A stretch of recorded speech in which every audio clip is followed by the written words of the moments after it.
Et bonjour à tous, c'est Théo pour theobouziche.com, et comme vous le savez tous, enfin tous ceux qui jouent sur iPhone, sur PS3 ou autre, vous savez que récemment est sorti Call of Duty Black Ops sur iPhone. Et donc je vous avais posé la question sur Twitter pour ceux qui me suivent, de savoir si vous vouliez, oui ou non, une petite présentation de ce nouveau jeu qui est donc porté sur iPhone, iPod Touch. Et donc vous avez été nombreux à me répondre favorablement.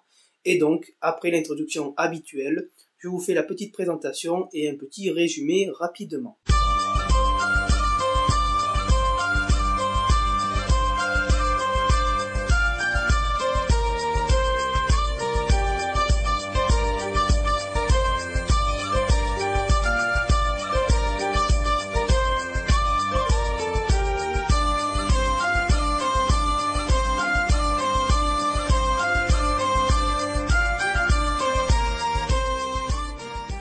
Alors qu'on se le dise, ça ne vaut pas le jeu présent sur PS3 ou Xbox 360 ou autre plateforme que je ne connais pas.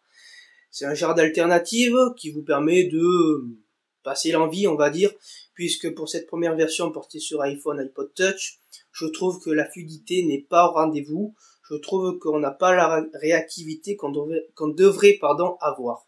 Puisque vous savez tous que si vous jouez aux zombies, il vous faut une certaine rapidité, une certaine fluidité pour échapper aux zombies et avoir le temps de fermer les portes ou d'ouvrir les portes, tout simplement. Donc cette réactivité, on l'a pas. C'est vrai que pour cette première version, il faut laisser le temps aux développeurs de sortir une version un peu plus stable, un peu plus réactive. Mais pour cette première version, ils auraient pu faire mieux. Donc je sais que la critique est facile. Ce n'est pas moi qui développe ce genre d'application, enfin de jeu. Mais c'est vrai qu'ils auraient pu faire mieux au niveau de la réactivité. Pour remplacer les analogiques présents sur une manette, ils auraient pu faire un peu mieux au niveau de l'intégration du tactile. Alors je ne sais pas si c'est du fait que j'ai un film anti-reflet sur mon iPhone qui rend le tactile un peu moins réactif, mais je trouve que ça rame excessivement. On n'a pas les réflexes qu'on a sur une manette, ça c'est faux. Voilà. Donc pour ceux qui espéraient avoir l'équivalent sur un iPhone, on ne l'a pas. Voilà. Alors dans cette version 1, peut-être dans la version 1.0.1 ou la version 2, ça sera corrigé. Mais pour l'instant, ce n'est pas le cas. Donc, pour l'instant, on a accès seulement à la première carte, la carte Kino, donc que tout le monde connaît si vous jouez à Black Ops en mode zombie. Et donc, on va passer tout simplement sur l'iPhone pour vous montrer à quoi ça ressemble réellement. Alors, pour ceux qui voudraient télécharger le jeu, il est disponible sur l'App Store au prix de 5$ à peu près. Donc, il pèse dans les 500 mégas, donc il est assez lourd. Et donc, si vous avez une connexion comme moi, ça va mettre un petit peu de temps. Donc, on le lance, voilà. Oui, bon, je suis en mode avion. Hein. Donc, touchscreen to start. Voilà, on appuie. Donc, je viens d'appuyer, vous voyez. Et vous avez un petit bug en direct. Donc, ce qu'on va faire, c'est qu'on va relancer. Voilà.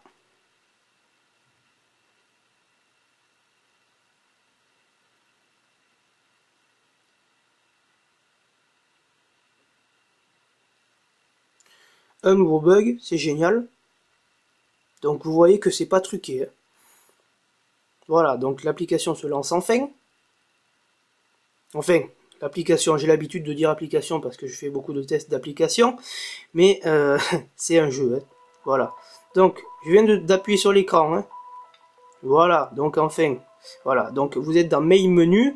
Donc ici, vous avez le choix, je ne sais pas si vous allez le voir, de jouer solo, de jouer, d'avoir le profit du joueur, d'avoir la possibilité de jouer en réseau et les extras. Donc je ne sais pas qu'est-ce que c'est.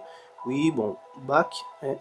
Ce qui nous intéresse, c'est ça. Donc on va se mettre en single player. Donc premièrement, vous avez le choix d'avoir un tutoriel pour ceux qui ne savent pas jouer sur Black Ops en mode zombie. Donc ici, vous avez seulement le Kino. Vous voyez que les autres cartes y sont, mais elles devraient arriver prochainement. Voilà. Donc on met Kino, on fait Continue. Alors ici, je ne sais pas si vous avez vu, il y a un mode pour régler la difficulté. Donc je ne sais pas le mode que j'ai mis. Voilà, donc ça charge.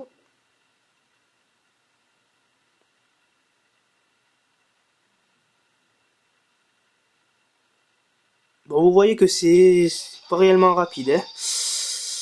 Donc voilà, alors là on se déplace, là on avance, hop là. Donc là pour le couteau c'est là. Voilà, donc on va attendre qu'il y en ait un. Alors attendez, je vais aller là-bas. Vous voyez que c'est un peu le bordel pour être réactif. Bon, il n'y en a pas. Si, peut-être. Ah si, là-bas au fond, on va aller le cutter. Cut. Cut. Et donc pour taper, vous faites ça pour rebâtir les obstacles. Alors l'avantage qu'il y a sur cette version, c'est qu'ils vous disent, voilà, qu'il y a un zombie derrière moi. Voilà. Bon, vous voyez qu'on n'a pas la fluidité quand même qui est présente sur une manette. Voilà. On cut. Voilà, donc ici vous avez les grenades que je peux balancer. Bon là je fais n'importe quoi. Je cut. Voilà. Voilà, je viens fermer la porte. Voilà, donc si vous voulez le pistolet, il vous suffit d'appuyer là-dessus. Voilà, donc vous voyez que je n'ai pas. Voilà, on n'a pas réellement le. Voilà.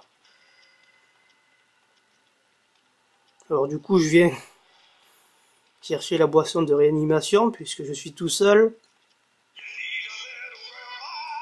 Alors je ne sais pas si c'est les vraies musiques qui sont présentes sur la version américaine, puisque ça c'est la version américaine. La version française n'existe pas pour l'instant. Donc voilà, vous voyez que c'est. Voilà. Pour moi, ce qui aurait été bien, c'est qu'il fasse un équivalent des analogiques en tactile. Ça aurait été vraiment bien. Sauf que là, ce n'est pas le cas. Et vous voyez que c'est un peu le bordel pour se diriger. Voilà.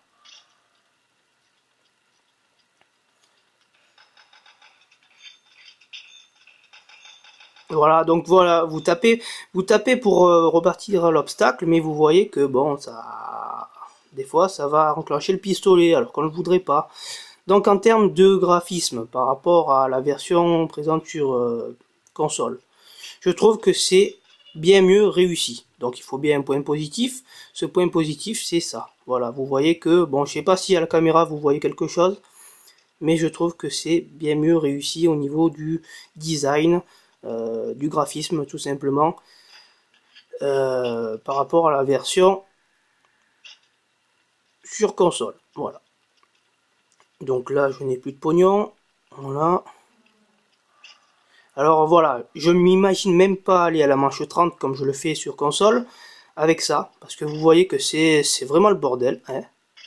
On va pas dire autre chose.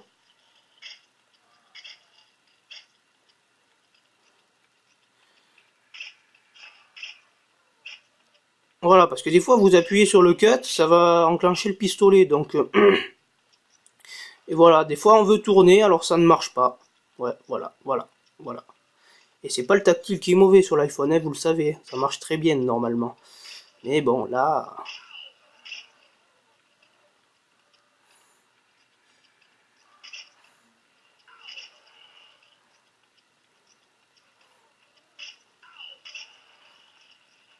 Voilà, donc vous avez la musique habituelle, hein, de fin de manche. J'imagine même pas les chiens avec ça, hein. J'imagine même pas les chiens. Alors pour lancer une gogreuse, c'est comme ça. Hop là. Bon, déjà il y en a un derrière moi, c'est génial. Donc vous voyez, des fois c'est très fluide, des fois ça l'est pas. Voilà, là voilà, encore un cas typique de je veux tirer et ça ne marche pas. Voilà, donc j'espère que cette petite présentation vous aura plu. Donc on va en arrêter là, puisque là je suis mort, voilà, tout simplement. Enfin, je suis en mode réanimation. Voilà, donc vous voyez qu'il y a un temps quand même, hein, de réponse. Mais bon, on va dire que c'est pas mal pour une première version. Donc voilà, c'était le test rapide enfin, la présentation rapide de ce petit jeu porté sur iPhone, iPod Touch. Donc vous voyez que pour une version 1, c'est pas si mal que ça, même s'ils auraient pu faire mieux. Mais voilà, ça fait 7 minutes 25 que je filme, donc je vais arrêter la vidéo là, parce qu'avec ma connexion, il va falloir 3 plombes pour vous l'envoyer. C'était donc Théo pour theobozige.com, je vous souhaite une bonne fin de journée, et je vous dis à très vite.